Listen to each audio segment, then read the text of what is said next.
A ver, señora presidenta, no se afane, senador Roy, pues estábamos votando, sin embargo usted intervino. Y es que además quiero, en la primera parte de mi intervención, referirme a usted.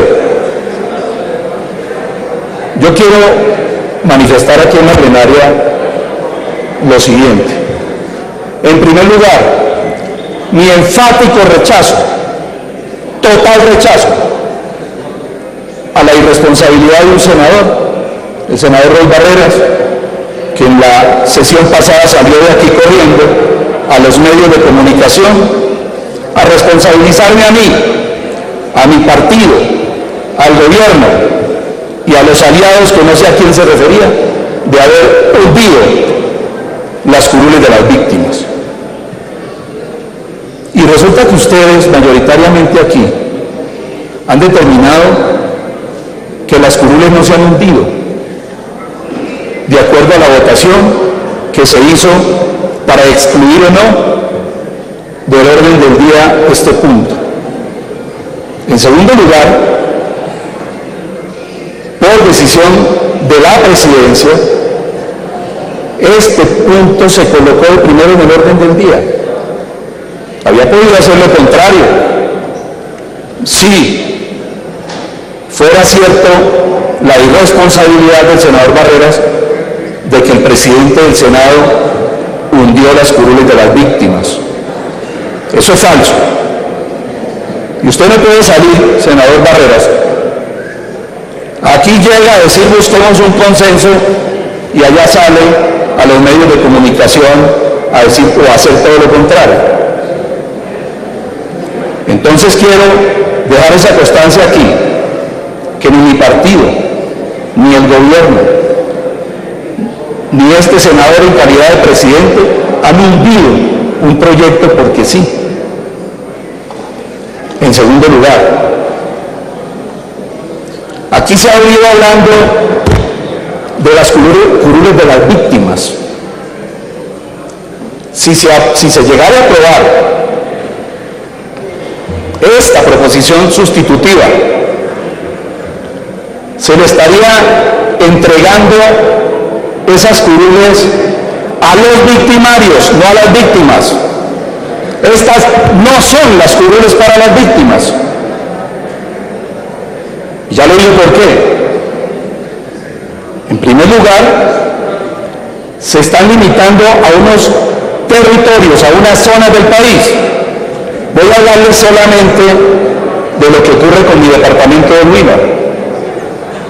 Yo tuve la oportunidad, con dos gobernadores diferentes, desde luego, de ser secretario de gobierno de mi departamento. En aquella oportunidad me correspondió asistir a la triste circunstancia de que las FARC en aquella oportunidad asaltaran municipios de mi departamento, asaltaron 21 de 37 municipios, con consecuencias desastrosas para las comunidades de esos 21 municipios, incluida Neiva, la capital, donde varias incursiones de alias El Paisa secuestraron a muchos ciudadanos de la ciudad capital de mi departamento. Todas esas víctimas. Y entonces, ¿qué ocurre? Con las zonas que están demarcadas aquí, senador Guillermo García, resulta que yo esperaría que por lo menos esos 21 municipios, por esa pequeña circunstancia grave de haber sido asaltados por una organización criminal, debieran estar allí para que tuviesen la oportunidad de votar por víctimas de esos municipios.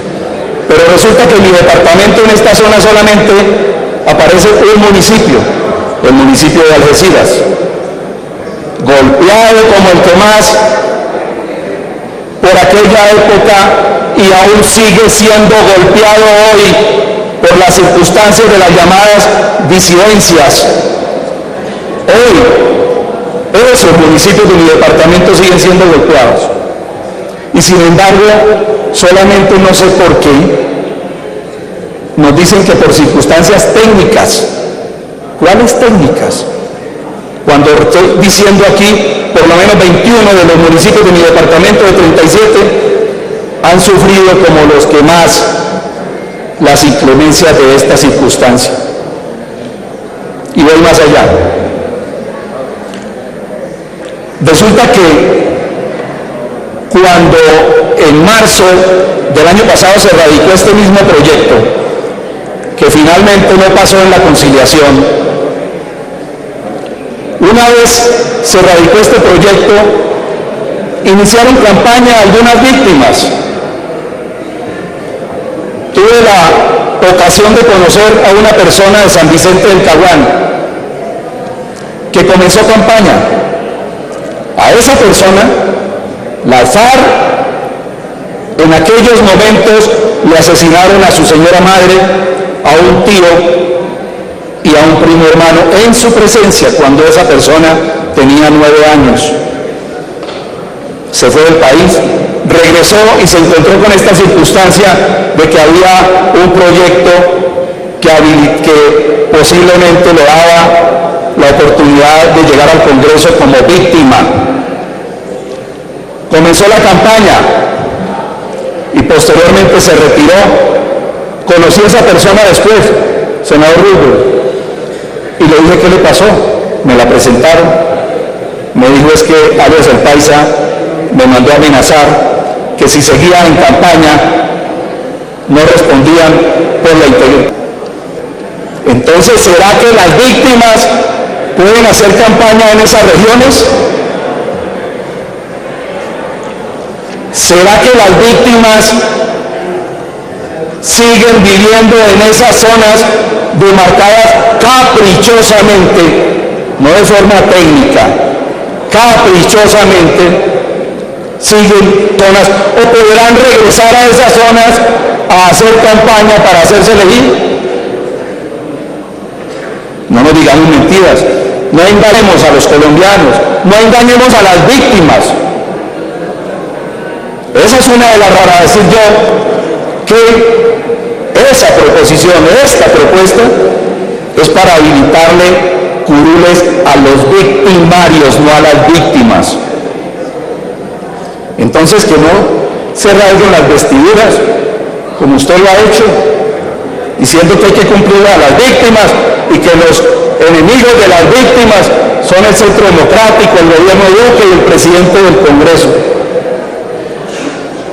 Nunca nos hemos opuesto a esto.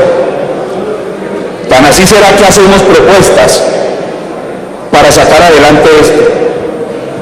Pero algo más. Yo le pregunto a quienes estuvieron en la negociación en La Habana, que dicen acordarse de las víctimas, ¿por qué cuando le autorizaron a la FARC para que estuvieran aquí, hicieron lo mismo con las víctimas y no estaríamos en estas? Y era sencillo, no sé cuál punto, creo que el punto 2 de los acuerdos es el que habilita para que las FARC lleguen aquí. Y aquí están. Pero si en aquella oportunidad los negociadores se hubiesen acordado de las víctimas, aquí también estarían sentadas personas representando a las víctimas. Pero no es así. No es así. Entonces, no engañemos al pueblo colombiano. Esta ley, si se llega a aprobar, este acto legislativo, si se llega a aprobar, repito, va a ser para darle curules a los victimarios y no a las víctimas. Por eso la propuesta que aquí varios coincidimos en ella. Primero, no me voy a meter con el número que se está proponiendo de curules. La propuesta del senador José Antonio Gaviria en su ponencia habla de 8 curules. Repito, me voy a apartar del número de curules. Pero que esas curules sean elegidas nacionalmente y que sean elegidas con el registro de víctimas que está abierto desde 2011. Porque es que las víctimas, repito, no están en esos territorios, porque de ahí tuvieron que salir y no han podido volver. En mi departamento la extorsión no se ha acabado, el secuestro no se ha acabado y ellos no pueden volver allá. Por eso es bienvenida la propuesta. Cuando se dice las víctimas de las FARC, víctimas militares y policías uniformados, también son víctimas. ¿Por qué no tienen derecho a una o dos de esas curules? Y también las víctimas colombianos que se fueron del país y que están en el exterior, precisamente por esa circunstancia, ¿por qué no tienen derecho? Entonces no nos digamos mentiras, no engañemos a las víctimas ni engañemos al pueblo colombiano. Aquí se está buscando habilitar más curules para los victimarios y negarle la posibilidad a las víctimas de que tengan acceso a estas curules. De tal manera, señores senadores, yo los invito a esa reflexión, a que pensemos en ello, echemos para adelante, busquémosle las curules a las víctimas, pero no como está planteado aquí, porque no me cansaré de repetirlo, aquí y en todas partes. Estas no son curules para las víctimas. Estas curules, si se dejan así, van a quedar en manos de los victimarios, que son los únicos que pueden en esos territorios seguir mandando como mandan hoy, con las circunstancias que están viviendo esas comunidades, porque es que las quedas las recibimos quienes vivimos recorriendo todas esas zonas con circunstancias o en medio de circunstancias muy difíciles, como la persona que les relataba de San Vicente del Caguán. Así iría a ocurrir si esto se llega a aprobar. No van a poder hacer campaña ya, porque van a ser amenazados y les toca salir, y no pueden hacer campaña, no pueden hacer campaña, señores. ¿Para qué engañamos a las víctimas? Aprobémosle curules a las víctimas de verdad, con esas condiciones. Primero, que en cualquier parte del país las víctimas puedan votar y ser elegidas. Segundo, para garantizar que sea para ellas, ahí está el Registro Nacional de Víctimas, no sé cómo se llama. Y el número lo determina el Congreso, que sean 16, que sean 8, que sean 10. Repito, allí no voy a entrar en esa discusión, pero yo sí los invito a que si de verdad se quiere aprobarle curules para las víctimas, que sea realmente para las víctimas y no permitamos que esas curules, repito, queden en manos de los victimarios. Muchas gracias, señora vicepresidenta.